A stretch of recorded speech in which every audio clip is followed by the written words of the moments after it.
The New York Climate Week brings together business and government leaders. South Africa is represented by KwaZulu-Natal Premier Nomusa Dube-Ncube. She'll be talking about the recent floods which have lashed her province.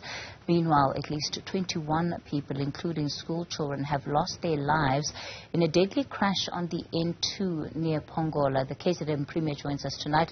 Good evening and thank you so much for your time. Firstly, let's talk about this climate summit then. What is it that you'll be telling the rest of the world about the impact of climate change on South Africa and in particular on your province?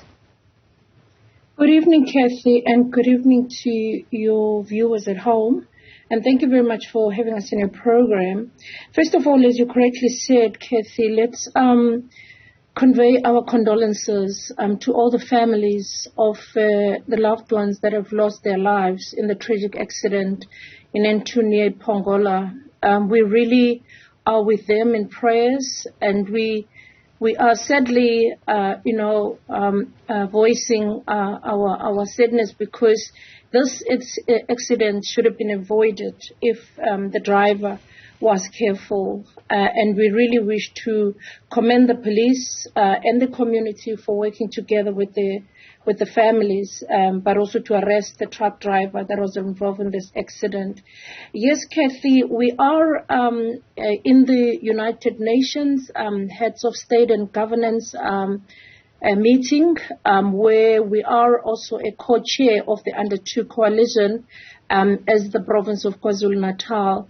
We participate in Kathy because we understand that there's a lot for us to learn in terms of other countries that are experiencing the same disasters as us, but also we are sharing experiences and also exchanging training and skills program so as to ensure that we skilled our personnel who are able, who are supposed to respond to these incidents when they happen in our province.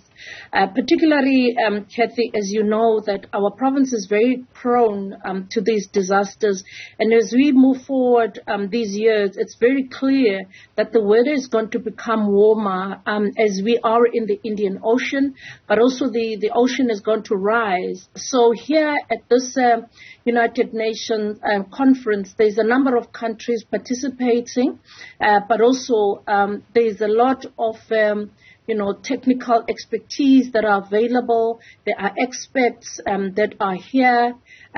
We know, Kathy, as well, that in our province, we're still trying to mop up the infrastructure that was badly damaged.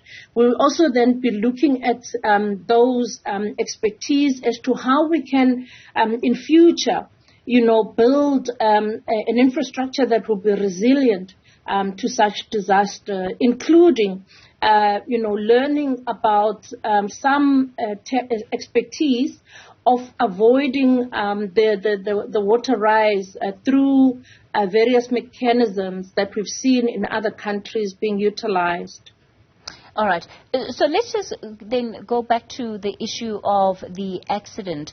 What we know about the families, especially the youngsters of those that were killed in this accident, how many school-going children were affected?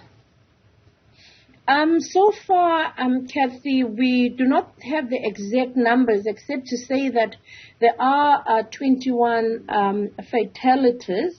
19 of them being school-going children.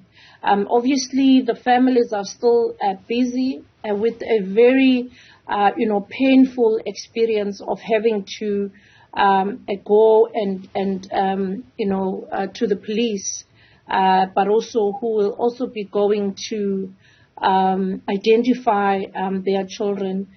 We've asked our departments to set up a trauma center so as to assist those families who are going to be going through that painful, experience of having to go and write statements, but also to identify their children and their loved ones. Nomusa Dube-Ncube is the KZN Premier. Thank you for your time tonight.